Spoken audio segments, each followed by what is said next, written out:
ذرا آنکھیں کھول کر قلب حساس کے ساتھ نوع انسانی کا مشاہدہ کیجئے. کیسے کیسے دکھ، کتنی تکلیفیں، کتنی محنت، کتنی مشقت ہے جو ہر انسان کا مقدر.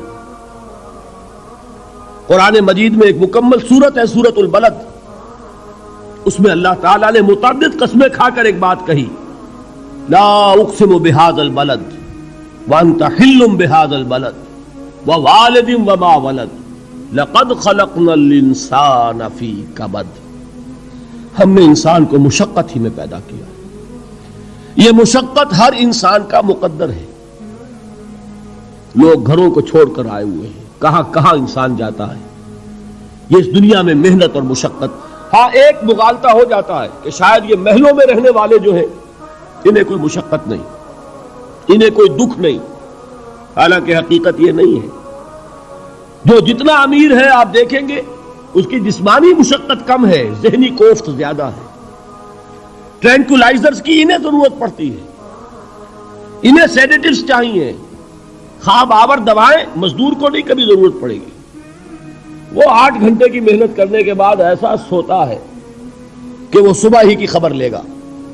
اور یہ وہ لوگ ہیں کہ جن کو ہپنوٹکس، خواب آور دوائیاں، سیڈیٹیوز، مسکن ادویات، یہ سارا لیبلیم اور یہ ویلیم اور یہ فلاں اور یہ فلاں، یہ کہاں جاتے ہیں؟ ذہنی سکون اور اطمینان انسان کو حاصل نہیں.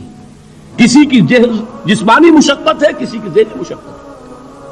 میں آپ کو یاد دلانا چاہتا ہوں مہاتما گوتم بدھ کا معاملہ. 30 برس کی عمر میں کپل وستو کا شہزادہ محل کو چھوڑ کر نکل گیا. جوان بیوی کو سوتا ہوا چھوڑ کر گیا. شیر خوار بچے کو چھوڑ کر گیا. راجدھانی میں رہنے والا محل کا باسی، جسے یہ معلوم ہے کہ باپ کے بعد مجھے یہ سلطنت ملنے والی ہے، کیوں گیا؟ کبھی کبھی آپ نے سوچا؟ اس نے انسان کے غم اور دکھ کا مشاہدہ کیا. اس نے دیکھا کوئی اندھا ہے، ٹھوکر کھا کر گر رہا ہے. کوئی والدین کھڑے ہوئے رو رہے ہیں اور ان کی نگاہوں کے سامنے ان کا نہایت محبوب بچہ دم توڑ رہا ہے اور وہ کچھ نہیں کر سکتے. اس نے سوچا یہ صدمہ کیوں ہے انسان کا؟ یہ دکھ اس کا مقدر کیوں ہے؟ اس صدمے سے، اس دکھ سے نجات پانے کی بھی کوئی شکل ہے کہ نہیں ہے؟ انسانوں کی ایک عظیم اکثریت، شاہ ولی اللہ دہلوی رحمۃ اللہ علیہ کے الفاظ ہیں کہ وہ لدو اونٹ اور کولو کا بیل بن کر زندگی بسر کرتی ہے. جو 8 گھنٹے تک اینٹیں ڈھو رہا ہو، اس شخص کا تصور کیجیے آپ، وہ واقعی انسان ہے یا حیوان بن گیا ہے؟ اور 8 گھنٹے کی اس محنت کے بعد بھی ہو سکتا ہے کہ 2 وقت کی روٹی اسے پوری نہ ملے.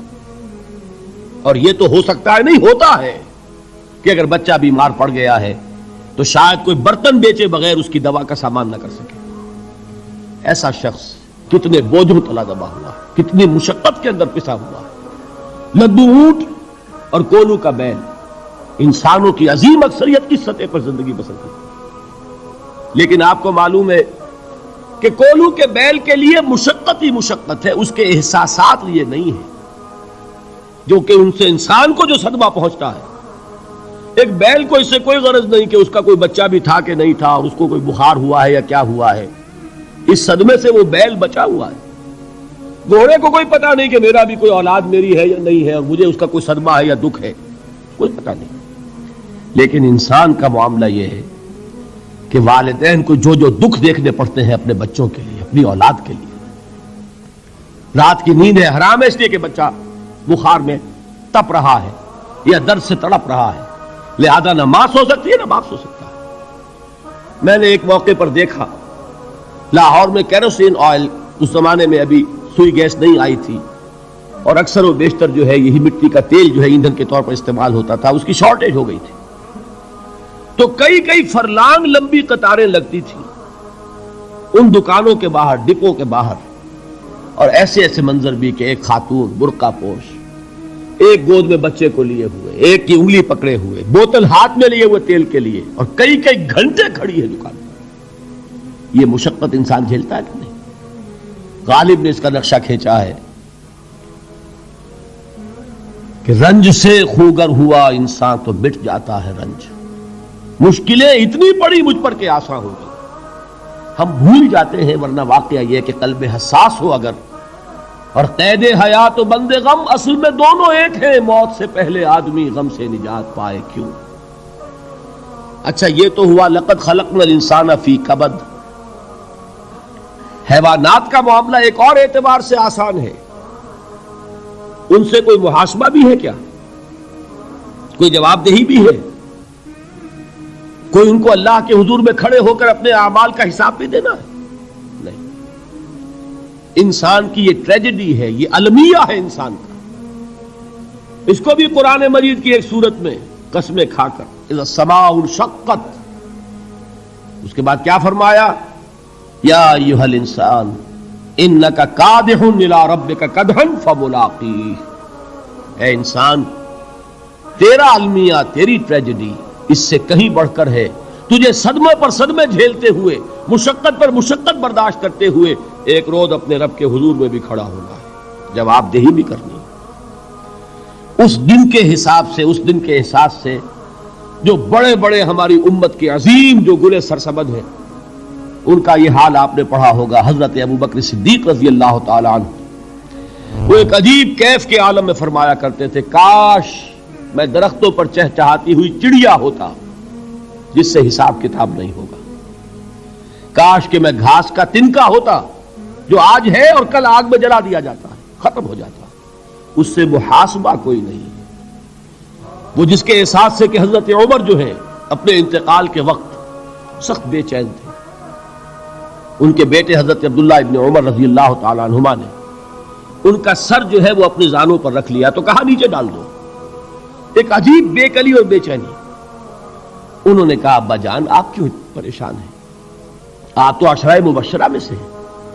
آپ کو تو اللہ تعالیٰ نے جنت کی بشارت حضور کے ذریعے سے اس دنیا میں دی. حضرت عمر فرماتے ہیں کہ خدا کی قسم اگر قیامت کے دن عمر برابر سرابر پر چھوٹ گیا تو بہت بڑی کامیابی تصور کرے گا. یہ احساس جن کو ہوتا ہے.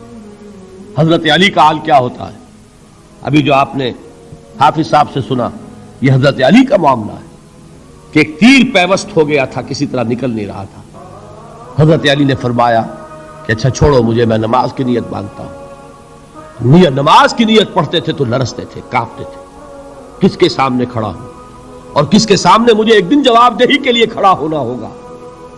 لن تزولا قدم ابن آدم، حضور نے خبر دی ہے ابن آدم کے قدم ہل نہیں سکیں گے. جیسے مجرم کھڑا ہوتا ہے کٹہرے کے اندر، اس کٹہرے میں سے ہل نہیں سکو گے حتی یسأل عن خمس، جب تک کہ 5 چیزوں کا حساب نہ لے لیا جائے.